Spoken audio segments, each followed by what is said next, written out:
কেমন আছিস? এই তো দোস্ত, তুই কেমন আছিস? এই তো আলহামদুলিল্লাহ।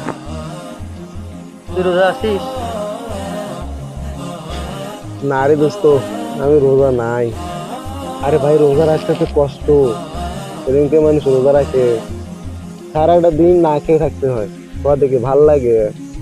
চিন্তা করছি সামনে বার রোজা দেবো, এইবার দেওয়ার ইচ্ছা নাই রে ভাই। এই, তুই তো গতবার বলেছিলি যে সামনের বার রোজা থাকবো, এই বছরও কেমন এই রোজা থাকবি না?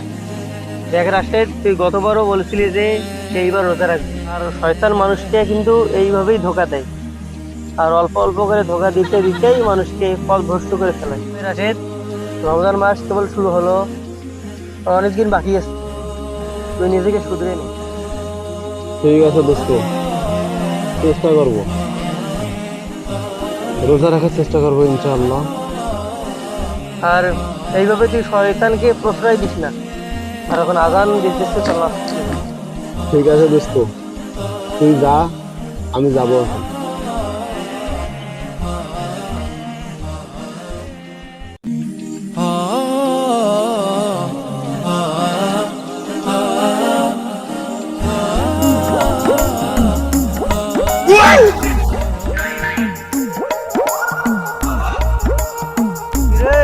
কি করিস রে? দোস্ত একটু মুততে বলছি, দাঁড়া।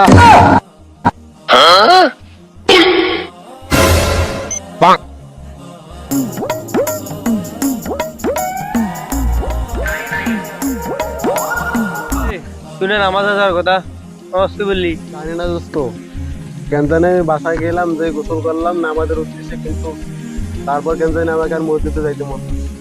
তোর মনে হয় কোনো সমস্যা আছে। চল, তুই আমার কাছে কি পরামর্শ নিস।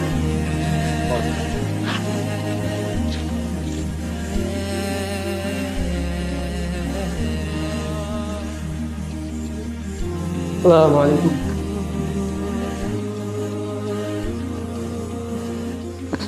কেন জানি এই সময় আচ্ছা, এই কারণে যে এই বন্ধুকে বসে একটু নামাজ কালাম কিছুই করে না, রোজাও রাখে না। কেন, তোমার কি হয়েছে? নামাজ কালাম কিছু করো না?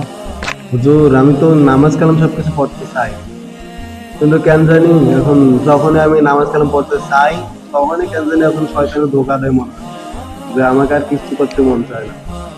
দেখো, শয়তানের ধোকায় পড়ে কখনো রমজান মাসকে কখনো অবহেলায় কাটিয়ে দিতে নেই। নবী করিম সাল্লাল্লাহু আলাইহি সাল্লামের একটি হাদিস রয়েছে, সেটা হলো তিনি বলেছেন, রমজান মাস পাওয়ার পরেও যারা নিজেদের গুনাহ মাফ করে নিতে পারেননি তারা ধ্বংস হয়ে যাক। দেখো, আমরা মুসলিম হয়ে রমজান মাসকে অবহেলায় কাটিয়ে দিতে পারি না, তাই সময় আছে, সবাইকে একটু কদর করো।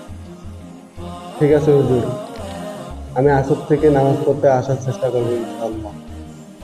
আজকের মতো আসি, আসসালামু আলাইকুম। ওয়ালাইকুম আসসালাম।